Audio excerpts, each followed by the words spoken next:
अस्सलामुअलैकुम। उमर एकेडमी में खुशामदीद। उम्मीद है आप सब बिल्कुल खैरियत से होंगे। तो आज हम आपको केमिस्ट्री के 7 चैप्टर सॉल्यूशन एंड सस्पेंशन के बारे में एक्सप्लेन करेंगे।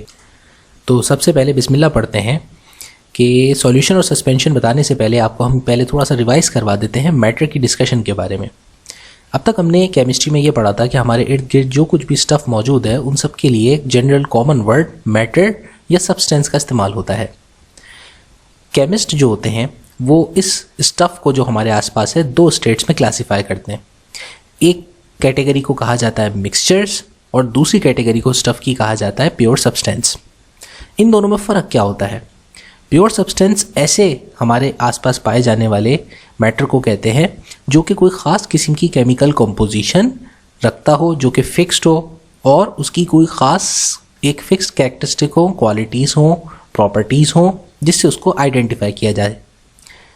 प्योर सब्सटेंसेस भी क्वालिटी के एतबार से और कंपोजिशन के एतबार से 2 तरह के होते हैं। एक को कहा जाता है एलिमेंट्स और एक को कहा जाता है कंपाउंड्स।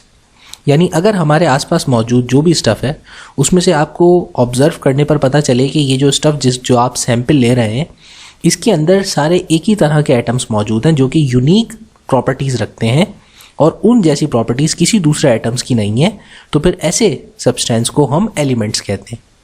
तो एलिमेंट्स जो होते हैं वो एक ख़ास किस्म के एटॉमिक स्ट्रक्चर रखते हैं, उनके अंदर एक फ़िक्स नंबर ऑफ प्रोटॉन्स होते हैं और वो यूनिक होते हैं। और बाकी जितने भी हमारे पास एलिमेंट्स पाए जाते हैं तमाम एलिमेंट्स के अंदर नंबर ऑफ प्रोटॉन्स की तादाद डिफरेंट होती है और यही तादाद उनको एक दूसरे से यूनिक बनाती है। इसी तरह हमारे पास कुछ स्टफ़ ऐसा पाया जाता है जिसको ऑब्ज़र्व करें तो पता चलता है कि वो बज़ाहिर जो है दिखने में तो नहीं पता चलता कि अलग अलग एलिमेंट्स हैं, लेकिन वो बहुत सारे या 2-3 एलिमेंट्स के कॉम्बिनेशन का नतीजा होता है और वो कॉम्बिनेशन किसी इंट्रामॉलिक्यूलर फोर्सेस या और इंटरमॉलिक्यूलर फोर्सेस की वजह से वजूद में आता है। तो अगर हमारे पास 2-3 एलिमेंट्स आपस में इंटरमॉलिक्यूलर फोर्सेस से जुड़ जाएं और एक ऐसा स्टफ़ बनाएं जिसकी एक जो है फिक्स्ड कंपोजिशन हो, कैरेक्टरिस्टिक्स और क्वालिटीज़ हो, तो फिर उसे कंपाउंड कहते हैं। मिसाल के तौर पे जैसे हमने पिक्चर के अंदर आपको एक्सप्लेन किया है कि जो गोल्ड होता है ये एक ऐसा सब्सटेंस है जो कि सिर्फ एक ही किस्म के एटम से मिलके बना है जिसको हम गोल्ड एलिमेंट कहते हैं। तो ये हमारे पास मिसाल है एलिमेंट्स की। इसी तरीके से जो कॉपर के वायर्स होते हैं इनको अगर आप गौर से देखेंगे तो इनके अंदर सिवाय कॉपर के और किसी एलिमेंट के एटम्स आपको नहीं मिलेंगे। तो ये स्टफ़ जो सिंगल किस्म के टाइप के एटम से मिलकर के बनता है तो उसको हम कहते हैं एलिमेंट्स। अब आप मुलाहिज़ा फरमाइए पानी को।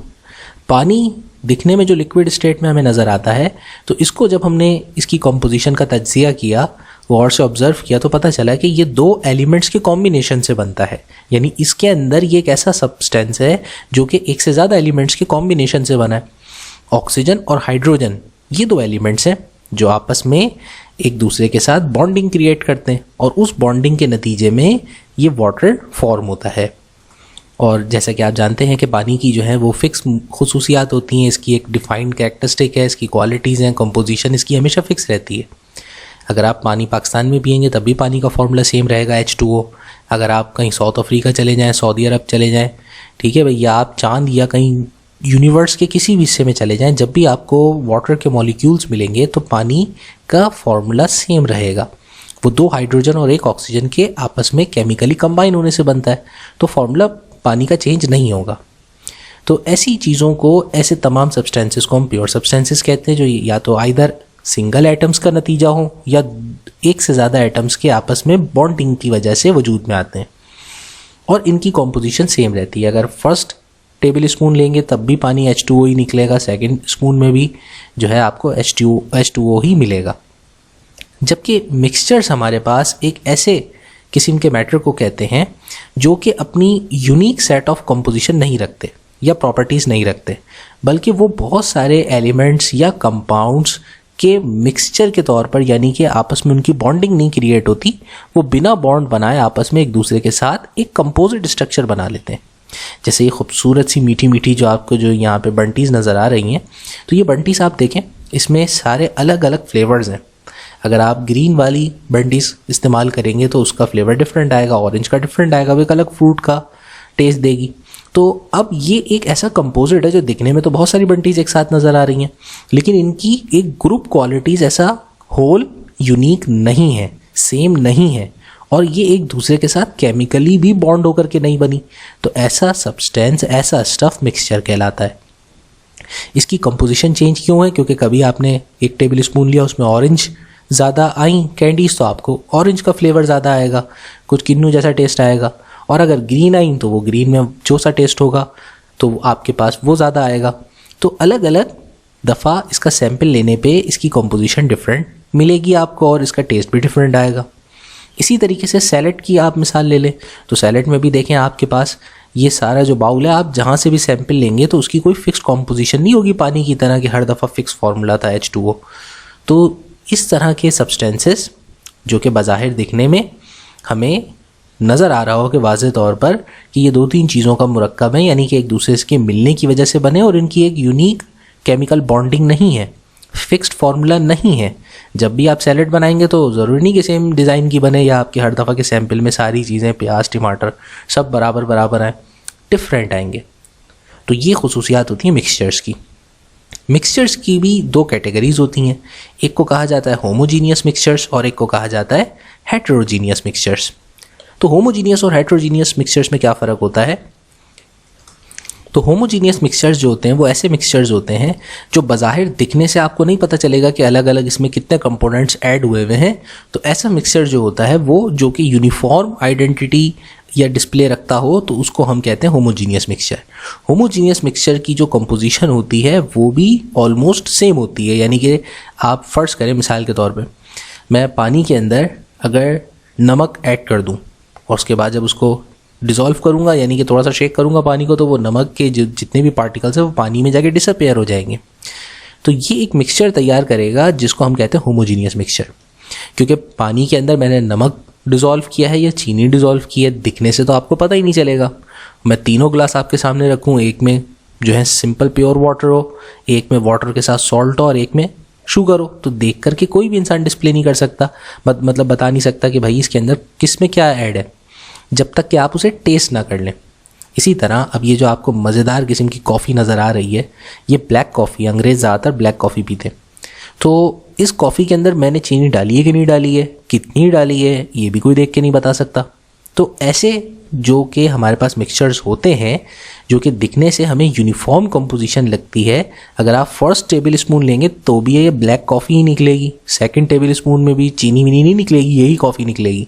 तो ऐसा स्ट्रक्चर रखने वाले मिक्सचर्स को हम होमोजीनियस मिक्सचर्स कहते हैं।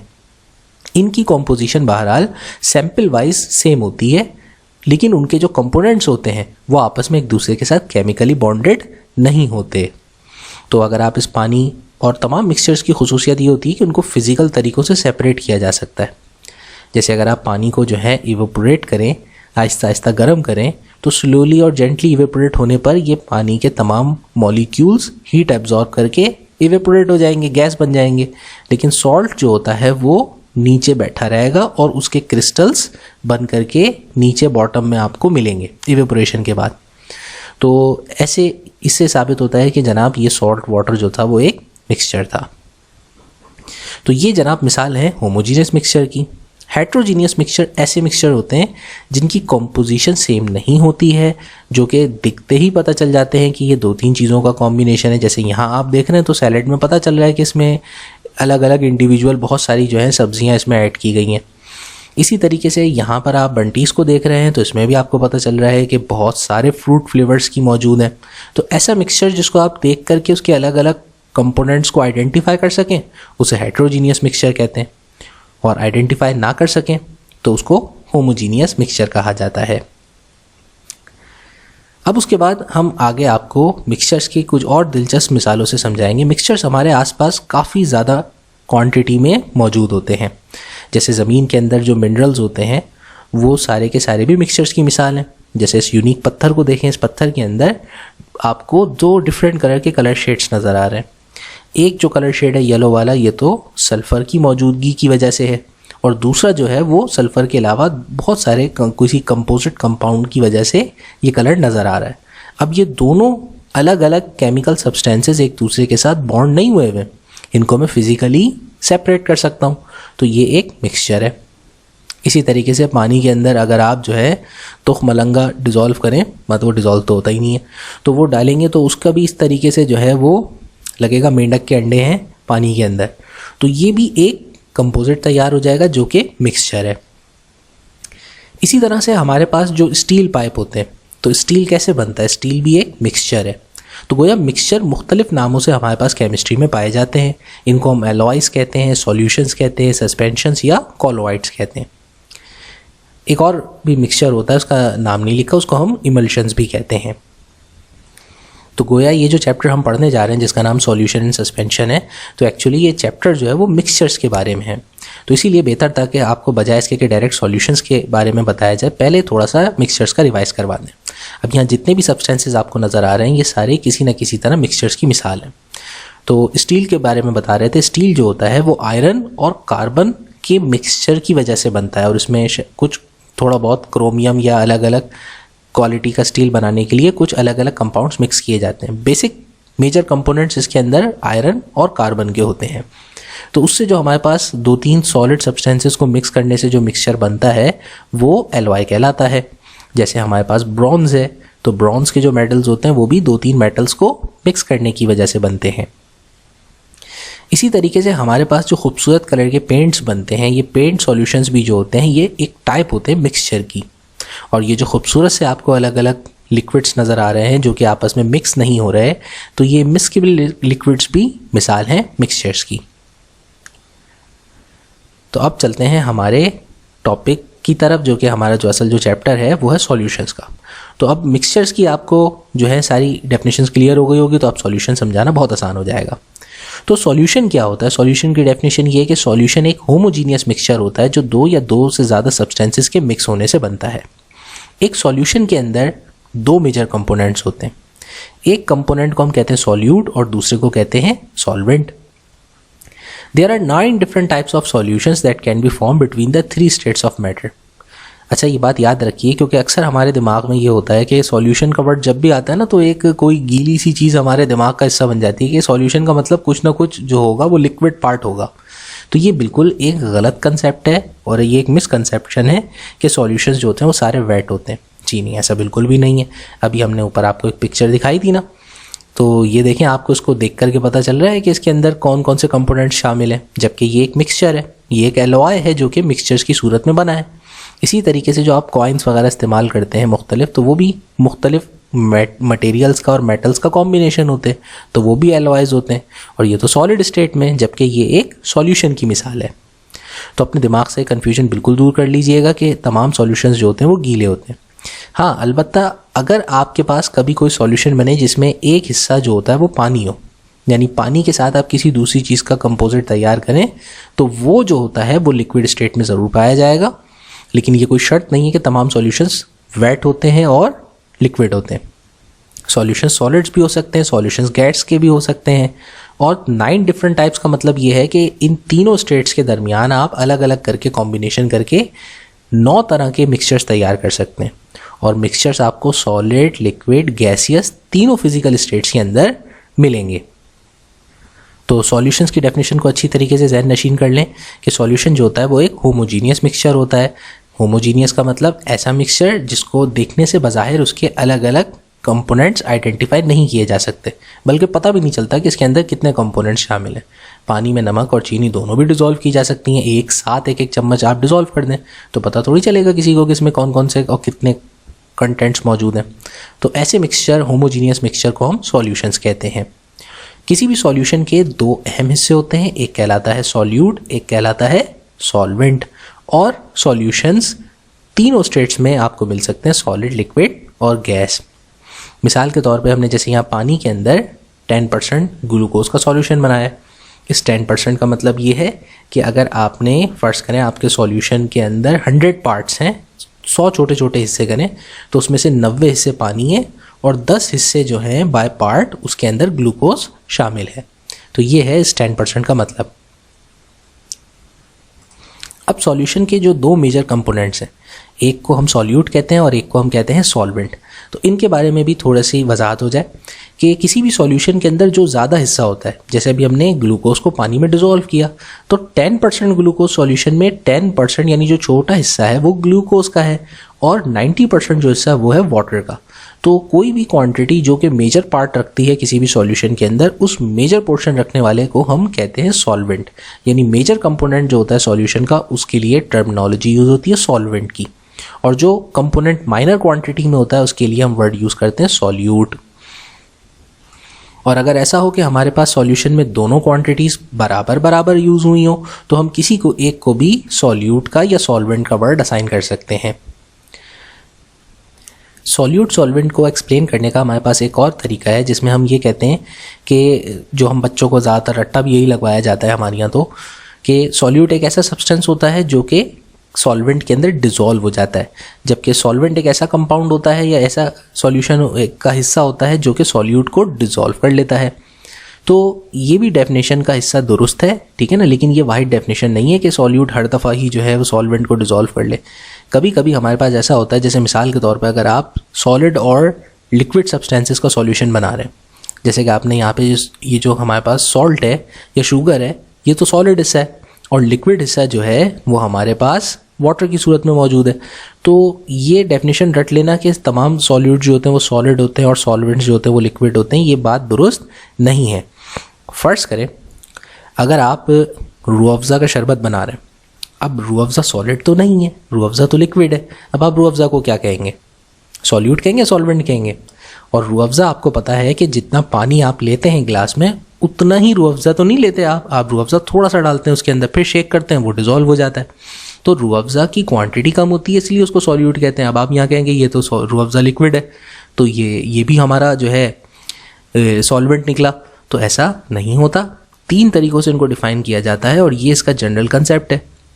तो चीज़ों को समझ करके दिमाग में रखिएगा। अगर आप इनमें से किसी भी एक कंसेप्ट की डेफिनेशन लिखते हैं तो वो जनरली तौर पे दुरुस्त होती है, लेकिन किसी एक डेफिनेशन को जो भी आप लिखेंगे उसको रट मत लीजिएगा कि सॉल्यूट हमेशा जो होता है वो सॉलिड सब्सटेंस होता है, क्योंकि मिक्सचर्स मैंने बताया हमारे पास लिक्विड्स के भी बनते हैं, सॉलिड्स के भी बनते हैं। तो जो है ये सारे कंसेप्ट आपके दिमाग में क्लियर होना ज़रूरी हैं। तो जब कभी भी सॉल्यूट और सॉल्वेंट आपस में मिलते हैं तो एक सॉल्यूशन क्रिएट होता है, और कितना सॉल्यूट किसी भी सॉल्वेंट के अंदर डिज़ोल्व होता है, ये डिज़ोल्विंग पावर जो होती है, इसके लिए एक टर्मिनोलॉजी यूज़ होती है जिसको हम कहते हैं सॉल्युबिलिटी। तो लफ्ज़ सॉल्युबिलिटी का ये मतलब होता है कि किसी भी सॉल्यूशन के अंदर जो सॉल्यूट पार्ट है वो उसके सॉल्वेंट पार्ट के अंदर कितना ज़्यादा डिज़ोल्व हो रहा है या डिज़ोल्व हो सकता है, इस सलाहियत को हम जो है सॉल्युबिलिटी कहते हैं। और इसको मेजर करने के लिए हम कोई स्पेसिफिक यूनिट्स में और स्पेसिफिक वॉल्यूम के अंदर मेजर करते हैं। जैसे मिसाल के तौर पर अगर मुझे पता लगाना है कि इस एक ग्लास ऑफ वाटर में ये 100 ml अगर वाटर है, तो 100 ml के अंदर कितना मैक्सिमम हमारे पास जो है सॉल्ट डिज़ोल्व हो सकता है, तो वो 100 ml के ऊपर मेजर करूँगा तो वो सॉल्युबिलिटी ऑफ सॉल्ट कहलाएगी कि एक फिक्स्ड क्वांटिटी में मैंने सॉल्वेंट के कितना ज़्यादा सॉल्ट डिज़ोल्व कर सकता हूँ नॉर्मली तौर पे। इसी तरीके से सॉल्ट की जगह शुगर के साथ भी या मुख्तलिफ सब्सटेंसेस की हम सॉल्युबिलिटी को कैलकुलेट कर सकते हैं कि फ़िक्स वॉल्यूम में ये सब्सटेंस कितना ज़्यादा डिज़ोल्व होता है। तो सॉल्युबिलिटी सिर्फ और सिर्फ आपको डिज़ोल्विंग पावर बताती है किसी भी सॉल्वेंट की कि कितना सॉल्यूट डिज़ोल्व कर सकता है। अगर कभी हम सॉल्यूशन बनाते हैं और उसका जो सॉल्वेंट वाला हिस्सा है अगर वो वाटर हो, तो ऐसे सॉल्यूशन को हम एक्वस सॉल्यूशन भी कहते हैं। अच्छा, सॉल्युबिलिटी की मदद से जब भी हम किसी भी चीज़ का सॉल्यूशन वगैरह बना रहे होते हैं, यानी देखते हैं कौन सी चीज़ कितनी डिज़ोल्व हो रही है, तो उसमें हमारे पास ना हमेशा 3 तरह के सिनेरियोज डेवलप होते हैं। जैसे मिसाल के तौर पे आप में से जो लोग चाय वगैरह या शरबत बनाते रहे हैं उनको अंदाज़ा होगा, जब कभी भी चाय या शरबत बनाओ 3 मसाइल का सामना होता है। या तो आप चीनी ज़्यादा डाल देते हैं और पीने वाला कहता है बहुत मीठी बनाई है, या तो आप इतनी कम डालते हैं, सामने वाला कहता है भाई चीनी डालना भूल गए थे क्या, या तो आप बिल्कुल बैलेंस डालते हैं और फिर सामने वाला कहता है हाँ जी ये बिल्कुल ओके। तो इसका मतलब हमारे पास जो सॉल्यूशंस होते हैं उनको सॉल्युबिलिटी के एतबार से 3 तरह से डिफ़ाइन किया जा सकता है, और ये 3 तरीके की जो डेफिनेशन है इसको हम सैचुरेशन ऑफ अ सॉल्यूशन भी कहते हैं। सैचुरेशन का मतलब ये हुआ, या कंसंट्रेशन का मतलब ये हुआ कि किसी भी सॉल्यूशन के अंदर सॉल्यूट और सॉल्वेंट पार्ट के दरमियान रेशो कितनी है, यानी कि आपने कितना सॉल्यूट मिक्स किया है सॉल्वेंट के अंदर। तो ये जो चीज़ होती है कहलाती है कंसंट्रेशन। अब मैं अगर एक गिलास आपके शरबत के अंदर या चाय के अंदर चीनी बेइंतहा ज़्यादा डाल दूँ, तो जो है जो पिएगा तो वो क्या कहेगा कि भाई क्या मतलब चीनी की फैक्ट्री खोली हुई आपने, इतनी ढेर सारी चीनी डाल दी, तो वो बहुत हाई कंसंट्रेशन कहलाएगी। अगर आप चीनी बिल्कुल ज़रा सी 2-3 दाने डाल के ही दे दें अगली दफ़ा उसको चाय, तो फिर क्या होगा, उसको कहेगा भाई चीनी डालना ही भूल गए थे क्या। तो चीनी तो उसमें मौजूद थी लेकिन इतनी कम थी कि उनको मीठा ज़्यादा महसूस नहीं हुआ, तो ये लो कंसंट्रेशन कहलाएगी। ठीक, तो जनाब इसी चीज़ को केमिस्ट्री के अंदर जब एक्सप्लेन करते हैं कंसंट्रेशंस को, तो 3 तरीके की डेफिनेशंस क्रिएट होती हैं सॉल्यूशंस की। एक सॉल्यूशन कहलाता है अनसैचुरेटेड सॉल्यूशन, एक कहलाता है सैचुरेटेड सॉल्यूशन, और तीसरा कहलाता है सुपर सैचुरेटेड सॉल्यूशन। एक पिक्चर की मदद से आपको ये तीनों की तीनों डेफिनेशंस बहुत अच्छे से समझ में आ जाएंगी। देखिए, इस पानी के अंदर आप जो फर्स्ट बीकर नज़र आ रहा है, उसमें अगर मैं चीनी के 2-3 क्रिस्टल्स डाल दूं, जैसा कि मैंने इसमें डाले हुए हैं, तो वो आपस में डिज़ोल्व हो चुके हैं, यहाँ पे पानी के अंदर मिक्सचर बना चुके हैं। लेकिन दिखने से तो नहीं पता चल रहा कि इसमें कितनी चीनी डिज़ोल्व हुई है, यानी इसमें और चीनी ऐड की जा सकती है। तो ऐसा सॉल्यूशन जो होता है जिसके अंदर आपने जब सॉल्यूट को मिक्स किया सॉल्वेंट में, तो वो मिक्स होने के बाद एक होमोजीनियस सॉल्यूशन बन गया और उसमें और ज़्यादा सलाहियत है ऐड करने की सॉल्यूट को, तो ऐसा सॉल्यूशन अनसैचुरेटेड सॉल्यूशन कहलाता है। यानी आपकी जो फीकी चीनी चाय थी वो एक अनसैचुरेटेड सॉल्यूशन होता है कि इसके अंदर अभी और ज़्यादा चीनी डिज़ोल्व करने की गुंजाइश मौजूद है।